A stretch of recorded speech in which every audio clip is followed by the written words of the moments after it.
Welcome back to the Deep Dive. It is January 24th, 2026. Today we are opening a file that's been, well, it's been sitting on our desk for a while, and it just seems to get thicker every single month. It's a file on a man who has almost certainly appeared in your social feeds. Usually he's hooked up to some kind of machine or maybe eating a bowl of what, to be honest, looks like gray sludge. We are, of course, talking about Bryan Johnson. The man who is trying to fire death. That is a headline version, isn't it? The man who wants to live forever. Yeah. Especially after that Netflix documentary dropped last year, Don't Die. Yeah. The man who wants to live forever. I think for a lot of people, he's just a meme. He's the blood boy. He's the tech billionaire having a midlife crisis on a planetary scale. Right, a very, very public midlife crisis. Exactly. But our mission today for this deep dive is to figure out if that caricature is fair. We have a massive stack of sources here: his Wikipedia biography, the financials of his company's Braintree and Kernel, the actual court documents from his legal battles, and his own published manifestos. And when you actually sit down and read through all of it, you realize this isn't just about vanity. I mean, sure, there's got to be some vanity involved, let's be real. Of course. But what Johnson is doing, or at least what he's trying to do, is propose a completely different way of being human. He's trying to shift us from a biological operating system to a computational one. And that's really the core question we need to answer today. Is Bryan Johnson some kind of visionary who is beta testing the future of our species? Or is he just a really rich guy who is terrified of the inevitable? Because right now, in 2026, he is 48 years old. And he looks, well, you've seen the pictures. He looks unique, yeah. That's a very polite way to put it. But before we get to the plasma swaps and the nighttime erection tracking, and we will absolutely get there, we have to go back. We have to. Because one of the biggest insights from reading his biography is that this guy did not start in a lab in Silicon Valley. He started in a place that is about as far removed from biohacking as you can possibly get. Right. If you want to understand why Bryan Johnson is willing to eat dinner at 11 a.m. every single day for the rest of his life, you have to look at Utah. He was born in 1977 in Provo and raised in Springville. A deeply traditional, very religious environment. Very. He was the middle child in a Mormon family. His parents divorced, and he lived with his mother and a stepfather who owned a trucking company. This wasn't, a silver spoon upbringing by any stretch. It was pretty working class. Right. But the pivotal moment, the crucible, as we so often see in these founder stories, happened when he was just 19 years old. The mission. The 2-year mission for the Church of Jesus Christ of Latter-day Saints. He was sent to Ecuador. I really want to pause on this for a second because I think people, they really underestimate the psychological impact of something like this. I've known a few people who have done these missions. It is not a vacation. Oh, far from it. It's an exercise in completely stripping away your own identity. You are assigned a companion you have to be with, literally 24/7. You have a brutally strict schedule from dawn until dusk. You are just knocking on doors, facing constant, soul-crushing rejection, often in a language you're just barely learning. It requires a total submission of the self. Right. You have to submit to a higher authority and a higher cause. That word submission is so important here because when we look at Project Blueprint later on, isn't he essentially doing the exact same thing just to a different master? Explain that. What do you mean? Well, in Ecuador, he learned to suppress his impulses, his desires, his wants, all for the church. Now, with Blueprint, he's suppressing those exact same impulses for the data, the algorithm. He often talks about firing his nighttime, the version of him that craves pizza or a glass of ale.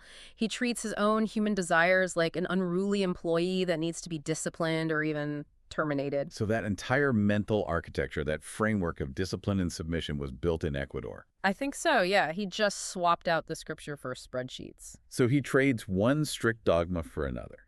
He comes back from Ecuador, he enrolls at Brigham Young University, and this is where the entrepreneur switch really flips on. But he isn't building apps yet. He's selling cell phones. And this is such a great lesson in basic business mechanics. He was a student, this is from 1999 to 2003, and he just needed money to pay for school. So he started selling service plans and phones. But the key is, he didn't just stand behind a kiosk at the mall. He realized pretty quickly that his own time was the bottleneck. Right. He can only be in one place at one time. Exactly. So what does he do? He hires other college students to do the selling for him. He built a sales force, a mini empire on campus. He did, and the sources say he was making a $300 commission per sale. So he essentially created this little arbitrage machine where he took a cut of everyone else's labor. It was his first real lesson in leverage. You don't get rich doing the work yourself. No, you get rich designing the system that does the work. But it wasn't a straight line from there to the jackpot. We have to talk about the failures because his current image is of this infallible, hyper-optimized machine.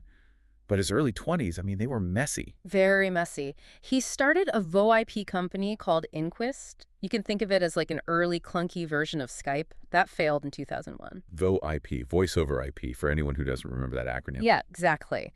Then right after that, he joined his brother on this massive real estate project. We're talking a $70 million target. That is a huge number for a guy in his early 20s. That's a big swing. A huge swing. And it was too big. They missed their sales goals. The whole thing just fell apart. So by the time he heads to the University of Chicago for his MBA in the mid-2000s, he has the scars. He knows what it feels like to lose, to fail. And that hunger, that sort of desperation, that's what leads us to the big one, the company that actually changes everything, Braintree. Braintree. Founded in 2007.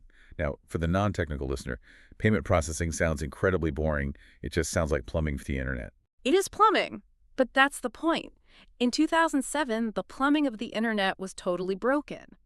If you were a startup trying to sell, I don't know, cool t-shirts or a piece of software, getting a merchant account to accept credit cards was a nightmare. I remember this. It was a mess of hidden fees, clunky integrations, security compliance headaches. Total nightmare. Johnson looked at that whole mess and said, I can make this invisible. I can make it easy. And his timing is everything here. 2007 is right before the Apple App Store launches. It's just before the entire mobile economy explodes. Precisely. Braintree focused specifically on mobile and web payments. They offered clean, simple code that developers absolutely loved. So when these companies that we now think of as giants like Uber, Airbnb, all of them, when they started rising, they used Braintree. Braintree was the engine room for the entire gig economy. But the real genius move, and this is a specific detail from the sources that I found just fascinating, was the Venmo acquisition. This is the masterstroke. In 2012, Braintree buys Venmo for $26.2 million. Which, looking back from where we are now in 2026, sounds like a rounding error. I mean, that is just absurdly cheap. It was an absolute steal. But you have to put yourself back in 2012. Venmo wasn't making any money. It was just a cool app for splitting dinner checks with your friends. It had buzz, but no business model. So why buy it? Because Johnson understood something fundamental. He understood that Venmo had the users and the brand love, while Braintree had the boring but profitable engine. He bought the popular consumer-facing front end to feed his powerful back end. And it paid off almost immediately. Less than a year later, in September 2013, PayPal comes knocking. They look at the market and they see that Braintree completely dominates mobile payments. They see Braintree owns this hot little app called Venmo. And so PayPal buys the whole thing, Braintree, for $800 million in cash. And Jonathan's personal take from that. He walks away with over $300 million. Personally. This is the inflection point. This is what you call the fuel. This is the fuel for everything that comes next. All right, because most people, if you hand them $300 million at age 36, they go buy an island, they buy a sports team, they retire and play golf. Sure. Johnson did the absolute opposite. He looked at that pile of money and seemed to ask, what is the highest leverage thing I can possibly do with this capital to fundamentally change the human condition? He saw the money not as an end, but as a tool to rewrite the rules of reality. So in 2014, just a year later, he starts the OS fund. He seeds it with $100 million of his own cash. OS, meaning operating system. Exactly. But he wasn't investing in software companies. He was investing in genomics, synthetic biology, advanced materials science. His core belief is that atoms and cells and proteins are just code that we haven't learned to debug yet. It's all just an operating system to be hacked. Yes. And that philosophy leads directly to his next big venture, Kernel, which he founded in 2016. He puts another $100 million of his own money into this. Now, we hear a lot about Neuralink and Elon Musk putting chips in people's brains. How is Kernel different from that? The key difference is invasive versus non-invasive. Neuralink, as you said, requires a robot to literally drill a hole in your skull and implant electrodes. Kernel is building a helmet. A very expensive, very high-tech helmet. A very expensive helmet, yes. The stated goal was to create neuroscience as a service. He calls it NOS. They built these devices that use a combination of technologies to measure hemodynamic signals, which is basically just where the blood is flowing in your brain, and also electrical impulses. So the idea is to give you a dashboard for your own mind. That's the perfect way to put it, a dashboard for your mind. So if you're meditating, or if you're experiencing depression, or maybe you're recovering from a stroke or a concussion, you can actually see the data. You can see what your brain is doing in real time. Data visibility. It's all about making the invisible visible. And this is the crucial bridge to Project Blueprint. Johnson looked at what he was doing with Colonel and said, okay, we need to measure the brain in order to improve it. And then he must have just looked down at the rest of his body and said, why are we doing this for my liver, for my heart, for my skin, for every single organ? And thus, Project Blueprint is born, October 13th, 2021. The announcement that pretty much broke the internet. The quest to don't die. Okay, let's get into the weeds of Blueprint.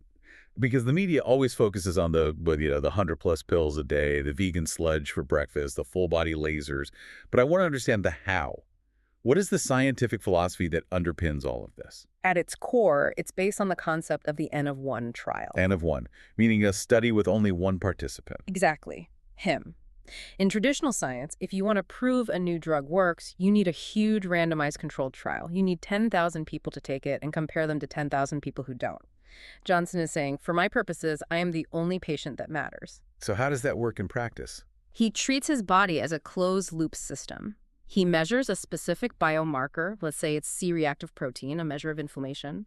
He then applies an intervention, say he starts taking a specific supplement like curcumin. Then he measures the biomarker again. If the data shows his inflammation went down, he keeps the supplement in his protocol. If it didn't change or it got worse, he discards it. It's strictly algorithmic. There's no feeling involved. It is ruthless. He calls it personal science. He's trying to remove all intuition and emotion from his health decisions. And this brings us to the controversy that really defined him for a while, the plasma transfusions. Ah, yes. The Blood Boy saga. The Blood Boy saga. So he underwent 6 monthly transfusions, each one consisting of 1 liter of plasma. And what was the theory there? Why would he do that? It's based on some pretty interesting but also controversial mouse studies. The field is called parabiosis, and the basic idea from these studies is that factors in young blood can rejuvenate old tissue in older mice. So he was trying to replicate that in himself? Yes. And he didn't just get random plasma from a blood bank, which is a key detail. No. For one of the sessions, the donor was his own teenage son. And it gets weirder. Johnson then donated his own plasma to his elderly father. So you had this 3-generation, multi-generational fluid exchange happening. The optics of that they're gothic. It feels like something a vampire count in a novel would do. It's so strange. The internet just ate him alive for it. It became this massive meme. But here's the thing that, in my opinion, proves his commitment to the science over the dogma. He stopped. He stopped doing it. He stopped doing it. He stopped. He looked at all the data he was collecting, he tracked all his biomarkers, and he publicly announced that he concluded, this isn't doing anything. He saw, in his words, no benefits, so he cut the entire protocol. That's a critical distinction, isn't it? A true believer or a cult leader keeps doing the ritual because the ritual itself is holy. Right. But an engineer, a scientist, stops doing the ritual because the data shows it's inefficient. That is a fascinating point. But surely the actual scientific community has major issues with this whole approach. It can't just be try stuff and see what sticks. Oh, the criticism is loud, and it comes from very respected places. You have experts like Moshe Seif, an epigenetics expert from McGill University, and Andrew Steele, the longevity scientist and author. And what's their main argument against what he's doing? Their main point is that Johnson is conflating 2 different things: optimizing health and reversing aging. What's the difference? They sound similar. Well, you can fix your vitamin deficiencies, you can lower your cholesterol, you can get incredibly fit, you can have the arteries of a 20-year-old. All of that makes you an extremely healthy 48-year-old. Okay. But what it does not yet do, according to them, is rewrite the fundamental genetic and cellular degradation that happens inside your cells over time. As Steele puts it, you can't change your genes with lifestyle. So you can paint the house and fix the roof and make it look pristine, but the foundation is still getting older every single day. So their argument is that he's basically hitting the upper limit of what a human body can do today, but he isn't actually breaking through the glass ceiling of maximum human lifespan. Precisely. He might end up being the healthiest corpse in the graveyard one day. That's the skeptical view. Wow. Okay, we have to pivot to the personal side of this, because you simply cannot live this way, measuring every calorie, every heartbeat, sleeping alone in a blacked-out, temperature-controlled room without there being some kind of collateral damage to your human relationships. It demands total, unwavering lifestyle alignment from everyone around you. We know he left the Mormon church at age 34, which was a huge, painful break from his family and his community. He has 3 children. But the relationship that ended up in the public and legal files was his engagement to Taryn Southern. She's a YouTuber and internet personality. Right. And this got very ugly, very public. They broke up while she was battling breast cancer. She then sued him, alleging things like breach of contract and severe emotional distress. She claimed that he had promised to support her financially for life and then reneged on that promise. And Johnson's legal team, they fought back hard on this. They did. And this is a key part of the story because she had signed an employment contract while technically working for his company, Colonel. The case was forced into private arbitration. So not a public court. Not a public court. It's a private system. And we do know the outcome. The arbitrator dismissed all of her claims and, in a really stunning turn, actually ordered her to pay for his legal fees. So he won, legally speaking. He won. He then released a long YouTube video in late 2023 denying all of her allegations. But the whole affair, regardless of the legal outcome, it just paints this picture of relationships that are highly transactional. Everything is a contract. Every promise is potentially litigated. And that transactional nature seems to be confirmed by that big New York Times investigation into his NDAs. Yes. They found that pretty much everyone in his orbit, employees, partners, maybe even friends, has to sign these incredibly strict non-disclosure agreements. And when he was challenged on this, when reporters asked him why he needs this level of intense secrecy, he gave a quote that I think belongs in the Hall of Fame of bizarre defenses. I have it right here. He wrote this on social media. Quote, "I post nudes on social media. I track my nighttime erections. My team openly discusses my semen health. Rather than letting people walk in blind, we disclose this upfront, in writing." Just let that sink in. It is a fascinating, almost paradoxical defense. He is essentially saying, I have absolutely no privacy. I share my most intimate biological data with the entire world. Therefore, if you choose to enter my world, you cannot expect to have normal boundaries either. It's almost like a cult of radical transparency. It's like he's saying, look, we talk about sperm count at the dinner table here, and if you aren't comfortable with that level of disclosure, you can't be part of the team. And that seems to be the filter for his current partner, which was a recent development. In December 2025, so just last month, he revealed that he is in a long-term relationship with a woman named Kate Tillot. Who isn't an outsider to this world. No, not at all. She's a co-founder of the Blueprint venture itself. She is, for lack of a better term, in the code. She follows the protocol. And it really seems that the only sustainable way to be in a relationship with Bryan Johnson is to become a Bryan Johnson. So let's look at the cultural landscape now, here in early 2026. He seems to have survived the initial wave of ridicule. He has the big Netflix documentary out. He's speaking at major tech and finance conferences. Where is his head at now? What is the new goalpost? So the goalpost has officially moved. He's now aiming for the year 2140. Why that specific year? 2140. He announced this at the Bitcoin conference last year, which is very telling. The year 2140 is the projected year that the very last Bitcoin will be mined. He loves a grand metaphor, doesn't he? He does. He is tying his own biological existence to the ultimate digital scarcity milestone. He is making a statement that he wants to be there when the code completes. It's his way of saying he believes technology and AI will solve the problem of death before his biological clock runs out. And he's also trying to build a whole philosophy around it. He's writing all these books, Code 7, We the People, and of course, Don't Die. He frames it as a moral imperative, like dying is a form of violence that we should not passively accept anymore. He genuinely sees himself as a prototype. He's patient zero for human 2.0. A new kind of human that doesn't rely on messy intuition like, oh, I feel like eating a burger, but instead relies purely on data. My blood glucose monitor indicates I require precisely 12 grams of soluble fiber. So this brings us to the final big question, the so what? For the listener who's, driving to work right now and definitely does not have $2 million a year to spend on medical testing and a team of doctors, Yeah. does Bryan Johnson actually matter to the rest of us? I think he matters in two profound ways. One is potentially very optimistic, and the other one is frankly terrifying. Okay, give me the optimistic one first, please. The optimistic view is that he is the crash test dummy for the future of medicine. He is massively overpaying for technology and protocols that will eventually become cheap and accessible. Today, he pays thousands of dollars a month to track his sleep stages and heart rate variability with extreme precision. But tomorrow, that's just a standard feature on your $200 smartwatch. Exactly. He is normalizing this idea of health intelligence. He's making the argument with his own body that we don't have to just fly blind through our lives until we get a scary diagnosis. So he's beta testing the preventative medicine that our kids or grandkids might use as standard practice. That's the hopeful take, but the terrifying view is the one about inequality. The Elysium scenario. The sci-fi movie where the rich live in a perfect space station and the poor die on a ruined Earth. That's exactly. Johnson wants to live to 2140. What if he succeeds? What if it turns out that money and data can actually buy you an extra 50 or 70 or 100 years of healthy life? What does that do to society? Do we split into two distinct species? The wealthy immortals who are optimized by algorithms, and the rest of us who just get old and decay. That is the dark side of all this data. If the operating system for a longer life is proprietary and costs millions of dollars a year, then only the rich get the upgrade.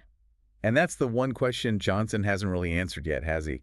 Is he building a lifeboat for all of humanity? Or is he just building a very luxurious, data-driven yacht for himself? That is the question. Well, on that rather existential cliffhanger, I think that's where we'll wrap it up.